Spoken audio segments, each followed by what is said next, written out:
Hey everyone, again I am here. Firstly, I request you please do like my videos and also subscribe my channel. अगर आपको content ऐसा अच्छा लगता है तो मैं और कोशिश करूंगा इसको इम्प्रूव करने की। कोई कमी लग रही है तो आपके सजेशंस और रिकमेंडेशन हमेशा मेरे लिए बहुत वैल्यूएबल है।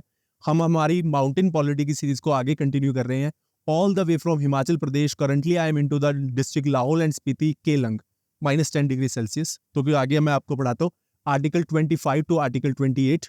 पीछे का नज़ारा देखिए, बहुत अच्छा है। वैसे बर्फ वगैरह पड़ी हुई है ना, काफ़ी बर्फ आजकल। अभी भी बोल रहे हैं कि शाम तक बर्फ दोबारा शुरू हो जाएगी। ठंड काफ़ी हो रखी है यहाँ पे, तो हमें जल्दी से जल्दी अभी 4 बज चुके हैं, हमें जल्दी जल्दी यहाँ से लेक्चर रिकॉर्ड करके निकलना होगा, क्योंकि उसके बाद ये एरिया सारा बंद हो जाएगा, सील हो जाता है ये एरिया। तो आर्टिकल 25 क्या है?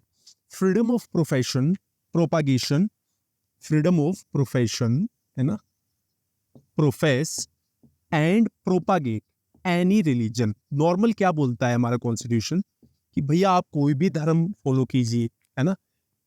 It is your inner way to develop your relation with God. ये पहाड़, ये धरती मेरी माँ है, तो ये मैंने डेवलप किया है कि मैं अपने भगवान के साथ कैसे रिलेशन डेवलप करना चाहता हूँ।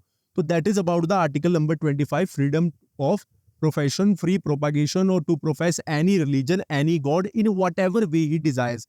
आप किसी धर्म गुरु को सुन भी सकते हैं, अपने जो रिलीजियस विचार हैं उनको खुलेआम आप बोल भी सकते हैं, but without sentimenting hurting the sentiment of other people, है ना। और आर्टिकल 25 हमें एक और चीज बताता है कि हमें क्या है कि it doesn't include right to convert any person religion forcefully. किसी भी इंसान का धर्म जबरदस्ती से कन्वर्ट नहीं किया जा सकता। That is about the article number 25।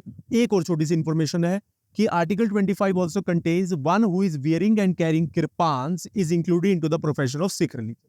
तो आर्टिकल 25 था। इसके बाद हम जा रहे हैं आर्टिकल नंबर 26 पे। आर्टिकल नंबर 26 भी नॉर्मल है, freedom to manage religious affairs, कि अगर किसी धर्म के कोई भी रिलीजियस अफेयर्स है तो वो पर्टिकुलर धर्म ही उसे हैंडल करेगा, उसमें स्टेट इंटरफेयर नहीं करेगा। फिर आप कहेंगे कि सर स्टेट तो इंटरफेयर कर जाता है। नहीं, स्टेट नहीं इंटरफेयर करता। अगर उस धर्म के कोई भी डिसीजन के कारण किसी का फंडामेंटल राइट एनक्रोच हो रहा है तो at that time the state will intervene. हवा बहुत तेज चल रही है यहाँ पर, जल्दी इस एरिया में बहुत हवा तेज चलती है, तो at that time the state will intervene. That is under the article 26। फिर है 27, article 27, freedom from taxation. I can not be compelled to pay any tax for the promotion of any religion.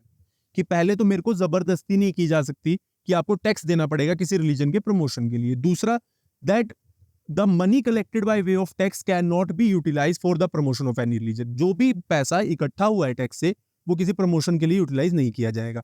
फिर article 28, that is about the normal. वो आपको ये बताता है about the educational institutions which are managed by the state. अलग अलग प्रकार के एजुकेशनल इंस्टीट्यूशन है, वो recognize by state, affiliated to state under the endowment और ट्रस्ट, चैरिटेबल ट्रस्ट, अलग अलग टाइप के आपके एजुकेशनल इंस्टीट्यूशन आर्टिकल 28 में आते हैं। Thank you. के लॉन्ग।